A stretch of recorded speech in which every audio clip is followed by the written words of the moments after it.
మీ business ఏదైనా మీ ఊర్లో promotion చేయాలంటే అది సుమన్ టీవీతోనే సాధ్యం. ఇప్పుడే సంప్రదించండి.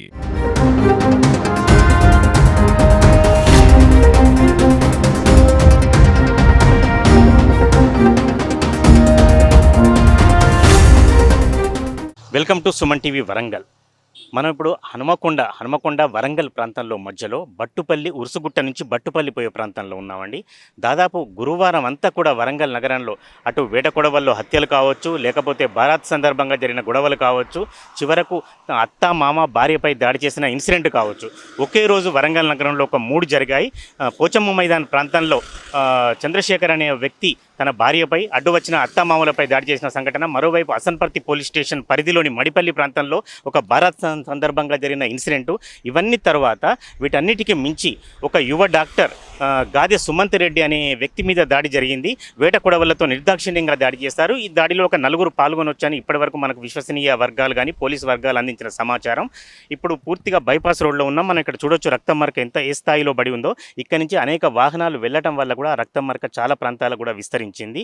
కరెక్ట్గా ఉర్సు ప్రాంతం నుంచి బైపాస్ రోడ్ ఇది బట్టుపల్లి ప్రాంతానికి వెళ్తున్నాం. చాలా హైవే, దాదాపు చాలా వరకు కూడా అంటే మంచి రోడ్డే కాకుండా స్ట్రీట్ లైట్లు ఇవన్నీ కూడా ఉన్నాయి. అటువంటి పరిస్థితులలో గాదె సుమంత్ రెడ్డి ఒక యువ డాక్టరు ప్రైవేట్ ప్రాక్టీస్ చేస్తున్నారు. స్థానిక ప్రాంతంలోని అంటే బట్టుపల్లి ప్రాంతంలోని కడిపికొండ అనే విలేజ్లో ప్రైవేట్ ప్రాక్టీస్ చేస్తున్నాడు. తన యొక్క డ్యూటీ ముగించుకొని మళ్ళీ అక్కడి నుంచి ఏదైతే ఉన్నాడో వరంగల్లోని ఒక అపార్ట్మెంట్లో ఉంటున్నాడు. ఆ అపార్ట్మెంట్లో మళ్ళీ తన అపార్ట్మెంట్ దగ్గరికి వెళ్ళే ప్రాంతంలో కాపుగాచిన ఒక 4 వ్యక్తులు అడ్డం వచ్చారు. తర్వాత కారు నాపారు. వారిని చూసి నలుగురిని మరి తెలిసిన వాళ్ళ తెలియని అపరిచితులా తెలియదు. మొత్తం మీద సుమంత్ రెడ్డి కారు ఆపినట్టుగా తెలిసింది. కారు ఆపిన తర్వాత నిర్దాక్షిణ్యంగా వాళ్ళు ముందు కారు అద్దాలు పగలగొట్టే ప్రయత్నం చేస్తారు. తర్వాత ఆయనే కారు అద్దాలు తీసుకొని అంటే కారు డోర్ తీసుకొని కిందికి దిగడం, ఆయన మీద నిర్దాక్షిణ్యంగా వేట కొడవలతో కానీ ఇనుప రాడ్లతో దాడి చేశారు. వెంటనే ఆయన తల పగలటం కూడా జరిగింది. దీంతో తీవ్రంగా గాయపడ్డారు. స్థానికులు కావచ్చు, ఒకరిద్దరు చూసిన వాళ్ళు వెంటనే 108కు సమాచారం అందించారు. అక్కడి నుంచి ఆయన వెంటనే హుటాహుటిన వరంగల్ ఎంజీఎం ఆసుపత్రికి తరలించారు. ఎంజీఎం నుంచి హైదరాబాద్లోని ఒక ప్రైవేట్ ఆసుపత్రికి కూడా తరలించారు. అంటే హనుమకొండ వరంగల్ ప్రాంతాల్లో ఒక్క గురువారమే ఒక 3-4 ఇన్సిడెంట్లు జరిగాయి. దానిలో సుమంత్ రెడ్డి మీద జరిగిన దాడి చాలా తీవ్రంగా కలకలం సృష్టించింది. వరంగల్ ప్రాంతంలో గతంలో ఎన్నడూ లేని విధంగా గత నెల రోజులుగా అనేక సంఘటనలు జరుగుతున్నాయి. యాదృచ్ఛికంగా జరిగినప్పటికీ కొన్ని పూర్తి స్థాయిలో ఒక స్కెచ్ గీసి, ఎందుకంటే సుమంత్ రెడ్డి ఈ ప్రాంతం నుంచి వస్తాడు, దాదాపు 10 గంటల ప్రాంతంలో ఈ ప్రాంతం నుంచి వస్తాడని కాపుగాచిన వ్యక్తులే దీనికి ఈ స్కెచ్ గీసి రాడ్లతోని తర్వాత ఏదైనా వాళ్ళతో ఉన్న ఆయుధాలతోని దాడి చేశారని చెప్తున్నారు. మరి ఎందుకు ఇది జరిగింది? అంతకుముందు పాత పగల చాలా వరకు ఏంది అంటే కొన్ని వర్గాల కథనం ప్రకారం ఏంది అంటే సుమంత్ రెడ్డికి ఎవరైతే వాహనాన్ని ఆపారో వాళ్లకు ఇతనికి పడలేదు, ఏదో అంతకుముందే కొద్దిసేపు వివాదం జరిగిందని. కానీ చాలా వరకు ధృవీకరించడం లేదు.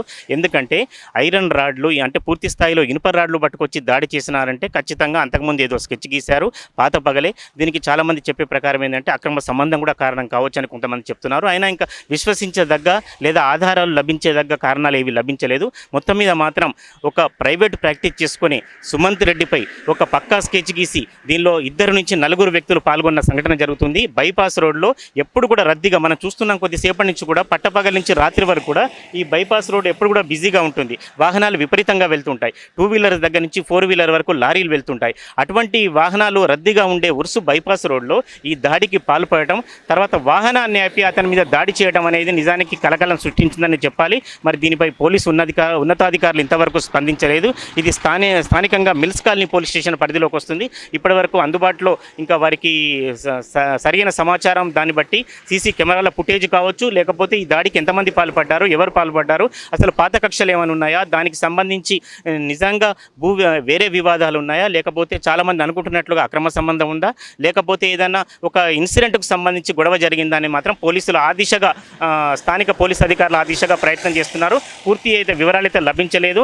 కానీ ఒకే రోజు వేరే వివాదాలతో పాటు యువ డాక్టర్ గాదె సుమంత్ రెడ్డిపై జరిగిన దాడి మాత్రం చాలామంది కూడా జీర్ణించుకోలేకపోతున్నారు. వరంగల్ లాంటి ప్రాంతాల్లో ఇన్సిడెంట్ ఏదైనప్పటికీ, వివాదం ఏదైనప్పటికీ కూడా ఇనుప రాడ్లతో దాడి చేయడం అనేది గతంలో చాలా తక్కువగా జరిగింది. మరి హన్మకొండ వరంగల్ ప్రాంతాల్లో కూడా ఇలాంటి సంఘటన జరగడం అని మాత్రం కలకలం రేపు. ఇక్కడ ఒకటే సీసీ కెమెరా మనం గమనించవచ్చు. దాదాపు అంటే చౌరస్తా ప్రాంతంలో చుట్టుపక్కల చిన్న చిన్న డబ్బాలు ఉన్నాయి. అవన్నీ కూడా 9-10 గంటల ప్రాంతంలోనే మూసివేసే అవకాశం ఉంటుంది. హైవే కాబట్టి 1-2 డబ్బాలు మాత్రం ఉన్నాయి. అయినా స్థానికులు ఏం చెప్పలేకపోతున్నారు. ఒక సీసీ కెమెరా ఉంది. అయితే ఈ సీసీ కెమెరా ఫుటేజ్కి సంబంధించి అంతా కూడా కంట్రోల్ రూమ్లో మాత్రమే అటాచ్ ఉంటుంది. వాళ్ళు మాత్రమే చేయగలుగుతారు. అయినా కూడా ఒకసారి స్థానికుడు సర్వేషన్ ఉన్నారు ఇక్కడ. దీనికి సంబంధించి టీవీ కెమెరాలకు సంబంధించి నిపుణుడు వారి అభిప్రాయం ఉన్నాం. అసలు అంటే మీకు సంబంధించిన వరకు ఇన్సిడెంట్ ఇట్లా జరిగింది. దీన్ని ఒకవేళ చూడాలి అనుకుంటే మళ్ళీ ఏం చేయాలి? చూడాలనుకుంటే ఏం లేదు సార్. దీంట్లో అయితే ఇది కమిషనరేట్ కంట్రోల్ పర్పస్లో ఉంది. ఈ కెమెరాస్ రన్నింగ్ పర్పస్లోనే ఉన్నాయి. కాకపోతే ఈ ఏరియా ఏంటంటే కొంచెం చీకటి ఏరియా మొత్తం. బిల్కుల్ ఈవినింగ్ అయిపోయిందంటే లైటింగ్ లేదు. మెయిన్గా ఎక్కువ వెహికల్స్, హెవీ వెహికల్స్, లారీలు కానీ, టిప్పర్లు కానీ, మొరం వెహికల్స్, దందా చేసేటోళ్ళు కానీ, ట్రాక్టర్స్ కానీ, కారు ర్యాష్ డ్రైవింగ్ అనేది బాగా అయిపోతుంది. ఒక పర్సన్ ఏమైనా ఇన్సిడెంట్ జరిగి కింద పడిపోయినా కూడా లేపేంత నాదుడు అనేటోడు ఇక్కడ ఉండలేదు. అంటే ఒక పోలీస్ పర్యవేక్షణ కానీ పెట్రోలింగ్ అనేది ఉండాలి కంపల్సరీ. నిఘా నియంత్రణ ఒక కెమెరా పర్పస్, ఒక కెమెరా బేస్ తోటి ఒక 100 మంది కానిస్టేబుల్తో సమానం.